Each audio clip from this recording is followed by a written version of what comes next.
जब भगवान श्री कृष्ण का प्राकट्य वृंदावन में हुआ, तब कैलाश पर्वत पर ध्यानस्थ भगवान शंकर को यह समाचार मिला। यह सुनते ही उनके अंतर्मन में आनंद की लहर दौड़ गई।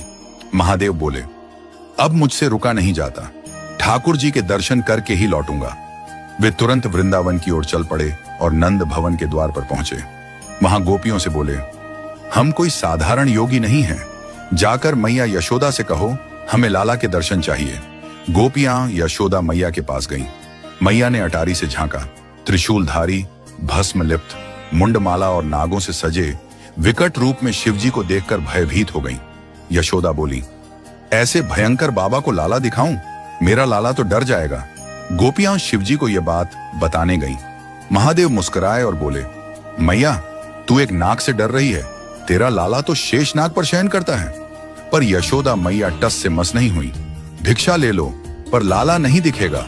महादेव बोले, अब हम यहीं बैठेंगे, जब तेरा लाला बड़ा होगा तब स्वयं हमारे पास आएगा। यशोदा मैया ठाकुर जी को गोद में लेकर भीतर चली गईं और द्वार बंद कर दिया। बाहर बैठे महादेव ने आंखें मुंह कर ठाकुर जी का ध्यान किया। हे लाला, मैं दर्शन की आशा में आया हूं, और कुछ नहीं चाहिए, बस एक झलक। यह भाव सुनते ही श्री कृष्ण अचानक जोर जोर से रोने लगे। मैया ने सब प्रयास किए, दूध, झूला, लोरी, पर लाला शांत नहीं हुए।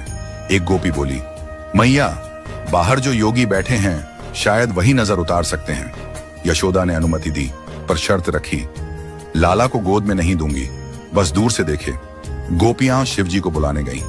पहले शिवजी बोले, अब नहीं आएंगे, जब लाला बुलाएगा तभी। पर एक गोपी ने कहा, अगर आप भीतर चलें तो मैं प्रयास करूंगी कि लाला आपकी गोद में आ जाए। ये सुन शिवजी चल दिए। जैसे ही उन्होंने नंद भवन में प्रवेश किया, श्री कृष्ण का रोना शांत होने लगा और वे मंद मंद मुस्कुराने लगे। यशोदा मैया आश्चर्यचकित हुई। बाबा में कुछ तो है, उन्होंने कहा, अब चले जाओ, लाला सो गए हैं। शिवजी बाहर निकले ही थे कि लाला फिर रोने लगे। यशोदा समझ गईं, इस योगी का मेरे लाला से कोई गहरा संबंध है। फिर से शिवजी को बुलाया गया। इस बार पालने से दर्शन की अनुमति मिली। शिवजी बोले, मैं सौगंध खाकर कहता हूं, जब तक तेरा लाला बड़ा नहीं हो जाता मैं उसकी नजर की रक्षा करूंगा। उन्होंने पालने को दंडवत किया और कहा, मैया तू क्या जाने, तेरी गोद में कौन खेल रहा है।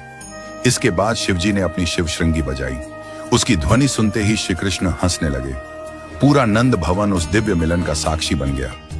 यह कथा बताती है कि सच्चा भक्त प्रभु के दर्शन के लिए कितना व्याकुल होता है, और प्रभु भी अपने प्रेमी की भक्ति को व्यर्थ नहीं जाने देते।